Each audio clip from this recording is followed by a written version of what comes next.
안녕하십니까. 1월 26일 수요일 더빅뉴스 제이입니다. 첫 번째 뉴스입니다. 지난해 서울에서 15억 원이 넘는 고가 단독주택 매매 건수가 역대 최대치를 기록했습니다. 25일 부동산 정보업체 직방이 국토교통부 실거래가 공개 시스템 통계를 분석한 결과 지난해 15억 원 이상의 거래된 서울 단독주택 매매는 총 2,774건으로 똘똘한 한 채를 선호하는 현금 부자들이 15억 원 이상 고가 단독주택 매수세를 이끌었다는 게 부동산 전문가들의 분석입니다.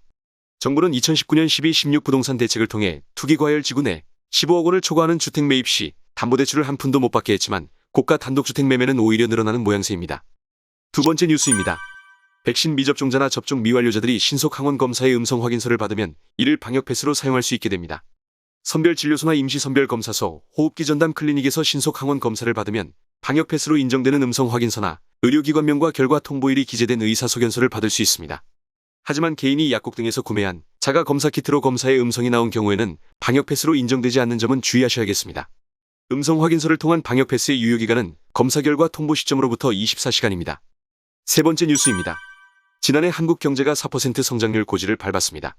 코로나 여파로 2020년 역성장한 데 따른 기저효과에 막대한 정부 지출에 따른 것으로 해석되고 있습니다. 하지만 문제는 앞으로라고 합니다. 정부가 예상하는 경제성장률 전망치는 3.1%로 이마저도 달성하기 쉽지 않다는 의견이 나오고 있습니다.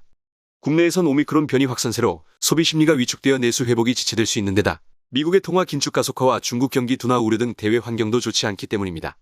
참고로 IMF가 전망한 2022년 전 세계 경제 성장률은 4.4%입니다. 네 번째 뉴스입니다.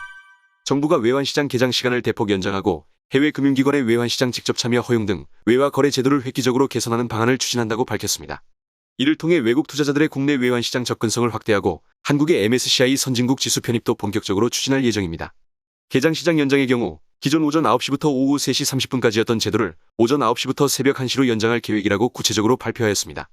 또한 해외 기관이 해외에서 직접 원화 거래가 가능해질 전망입니다. 마지막 뉴스입니다.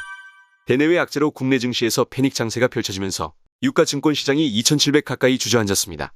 코스닥의 경우에도 10개월 만에 900선이 붕괴됐습니다.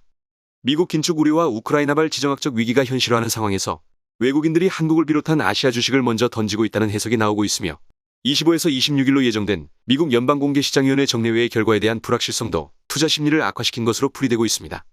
한 연구원에 따르면 국내 증시는 패닉셀링에 가까운 과매도 영역에 진입한 것으로 판단된다고 덧붙였습니다. 다음은 오늘의 채용 공고입니다. 신용보증기금에서 2022년도 상반기 체험형 청년 인턴 모집에 나섰습니다. 전국 단위 채용으로 채용 인원은 총 169명입니다.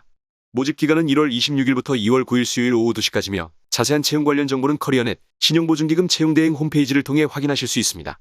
이것으로 1월 26일 더빅뉴스를 마치도록 하겠습니다. 감사합니다.